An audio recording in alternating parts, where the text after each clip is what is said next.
nag-school po ako eh. Okay, ano yung mga scolio naman eh, nangyayari talaga yan, kumbaga inborn yan.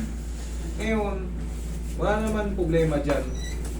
Kailangan lang, yung likod nyo, alam nyo kung may masakit. Kasi sanay na yung likod yung ganun. Ngayon, ano pakaramdam mo? Masakit nga lagi na naman yung ganito ko. Gumagapang kasi ang ganito. Pero may operation kasi ako. Kailan? 2020 ako na-opera kasi. Pero gastong. Okay. Hindi Wala, ko matagal naman yan. alam Okay. kung... eh kasi yung sakit ko sa dito, ano yung sa akin eh, dextroscoliosis, kanan. Parang pain ko, lumalakad siya hanggang dito eh, yung sumasakit. Pangkaraniwan yun kasi, alam nyo, ang dextroscoliosis, kadalasan yan, torocolumbar. Torocolumbar ang Yun, yung dextroscoliosis. pinapa-x-ray sa akin pagka ano, tinitingnan yung curve ko. Yan, ganyan ang dextroscoliosis. Ngayon, kaya magtataka ka, gumagapang. Bakit? Kasi meron tayong tinatawag na sciatic nerve. Pag na-compress na yung sa lumbar mo, kunyan, na-compress yung ano mo, L1, L2, o L2, L3, gagapang talaga yung pag ganun. Tapos dito, sumasakit yan. Kasi nga torocolumbar eh, ito yung thoracic, ito yung lumbar. Kadalasan yan, nagmi-middle yan dyan. Nagmi-middle yung curve. Okay, pero yung mga dextroscoliosis, limboscoliosis, wala kayong dapat ikatakot dyan. Huwag lang talaga yung scoliosis na severe, yung 100 degree angle cone. Yung ganyan, madali lang yan. Pero, hindi na po yan na ibabalik, kunyari nakaganto kayo. Mababawasan na ng degrees yan. Pero hindi yan masisiro-siro. Tanggalin natin yung sakit ng likod mo. Pag may mga ganyan kayo, kunyari may problem kayo sa spine, iwasan yung magbuhat ng mga sobrang bigat. Yung mga normal lang na bubuhatin, yan lang. Pero kung yung magpipilit kayo, kunyari, maglilinis kayo sa bahay, wala kayong kasama, ibubuhatin nyo yung rep, ililipat nyo. Huwag yung gagawin yan. Eh, syempre, minsan masisipag yung mga nanay eh. Nagbubuhat ng mga sopa, nag-aangat-angat ng kung ano-ano. Huwag yung gagawin yan. Tumawag kayo sa labas sa mga kamag-anak nyo ron. Patulong kayo. Tsaka syempre, pag nanganganak kayo na may problema kayo sa spine, eh yun nga walang problema sa Yun spine. nga rin sabi sa akin ng Dr. Pedro. Automatic yun, nagkakaroon ng compression. May ano rin po ba yun? Yes! Siyempre, dito yung bata, lumalaki, maiipit ito. Ayun. Pag-uusugan tong mga to. Pero, Pagka naka-release na, grabe yung alay ng balakang nyo.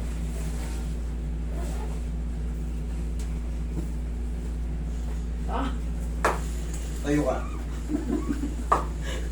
Wala, hindi yan masakit. Masakit ba? Hindi yan masakit. Magugulat ka lang na maglalagatukan siya. Tihaya ka. Tingnan natin yung paa mo. Kung magkasing haba. Pagkaraniwan yan, may isang haba. yun nga po, hindi siya pantay. Yan. Tingnan mo. Oh. Straight ka lang, oh. Oh. Ito mas mahaba. Pero napapantay naman natin yan. Ayan, oh. Oh, igaganon ko lang, ha. Oh. Oh. Hindi ko inaangat, ha. Kita nyo naman. Paglalapitin natin, oh. Pero normal lang yan. Madalas nyo na nakikita yan sa akin sa video na yan. Normal lang yan. Pag may kayong spine problem, kaya natin ano yan, habulin.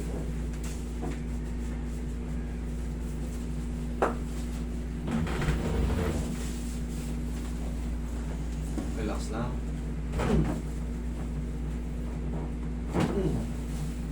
Ito yung mahaba, atakin ko rin siya. Hindi mahalaga kung ito yung mahaba.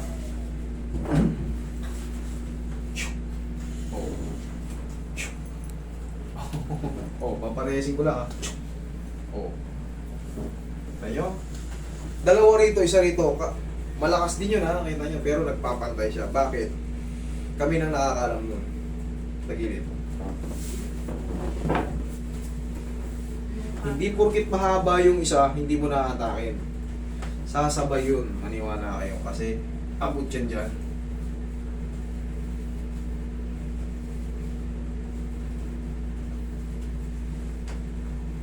Okay, relax na. Lambutan mo lang katawan mo. Kabila. Kabilang side.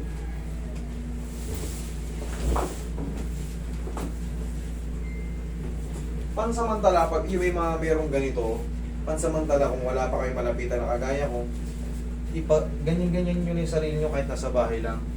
Ganunin nyo na ng pau para kahit pa paano yung mga muscle spasm hindi lumala.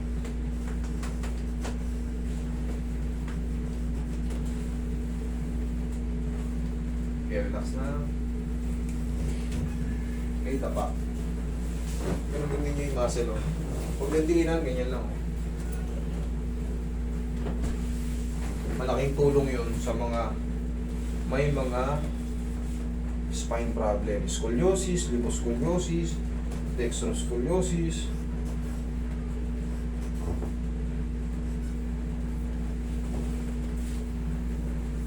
Sa totoo lang yun sa'yo, very light lang yun. Kasi yung kanal nung ano mo, likod mo, nakakapa mong semi-diretso pa.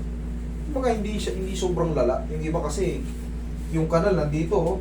Ito sa'yo, nasa gitna pa naman. Yung. Isa pa. Isa pa. Sapo. Yan ka lang, ha? Yan lang naman ang magpapahirap sa atin. Kailangan makabalik. Ito na yung panahon ng tagutom. Yung ganyan, palagi ko na. Panahon ng tagutom. Pag mga may alaga kayo manok, advantage na kayo. Kakatahin kayo.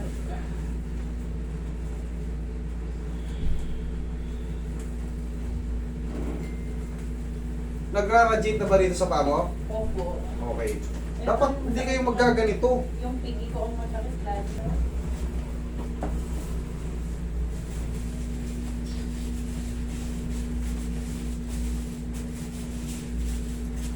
Tihaya ka.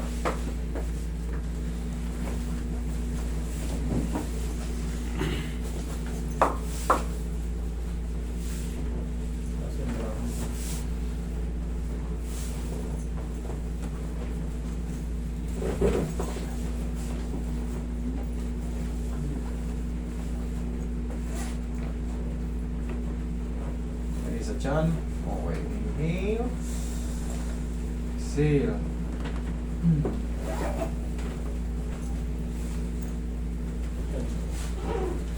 Yan ka lang muna. Sa may mga problem sa spine, ganito ang stretching nyo, ha. Pag-gising nyo sa umaga, lumuhod kayo sa kama. Dumi pa kayo. Magbilang kayo 1, 2, 3 lang. Huwag yung tagalan. 1, 2, 3. Tapos, cobra. 1, 2, 3. Isa pang balik. 1, 2, 3. Dapa. Nagpa-slide ito. Tingnan nyo maigi, ha. O. Ayan, o. Kabila naman. 1, 2 lang. Okay, tapos pinakamahalaga dyan yung mga ganyan. Tandaan nyo yan. Tapos may bawang kayong pau sa bahay nyo. Aplusin nyo ngayon yung mga part na yung mga muscle-muscle nyo dito sa pigi. Abot nyo naman yan eh. Tapos yung sa pigi naman, 1, 2, 3. O kaya pag nakahiga kayo, kung ayaw nyo na nakaupo, hawakan nyo lang yan, o. 1, 2, 3. Ipasok pa ng konti. Mapapansin mo na hatak siya, di ba? Yun lang. 1, 2, 3 lang palagi. Huwag na kayong magpakasagad. Kasi masakit din siya pag overstretch. 1, 2, 3. Mapapansin nyo yan. Mararamdaman nyo naman yan, naiinat. Tapos, haplusan nyo ng pao. Okay, tapos isang ganito. Walang masakit. 1, 2, 3. Ganun lang. Yan. Pag ano, yan. Diyan ka lang. Ayan, may video naman kayo. Bigbilin nyo lang yan. Manoorin mo yan. Kada gising mo sa umaga. Pero syempre, mag-iiba yung istorya pag nanganak na naman kayo. Pag nabuntis kayo. Kasi syempre, magkakaroon ng pagbuka ng mga pelvis, may stretch yung mga laman-laman mo dyan sa ano, bumuka yung mga sipit-sipitan nyo. Pahinga na ng konti, reset ko ulit. Tapos, pero kung di naman kayo mga anak pa, Maabot tuloy diretso na. yan, sir, eh. Yung ano ko. ito, Opo, sige. yung kanan. Hindi kaya kakaiskola. Eh, isang trabaho lang din yun. Eh, normal na, ito kasi, pangkaraniwan na ito sumasalo ng pain. Ng mga ano. Yung kanan ko.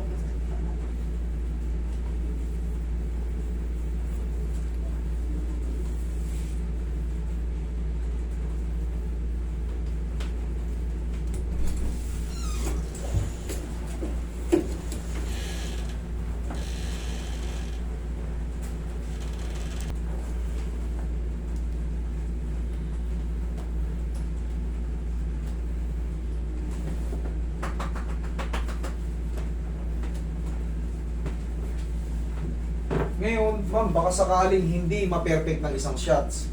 Kasi, nagra-radiate na ibig sabihin yan, severe na kayo o marami nang tinatamaan mga ano. Tayo ka.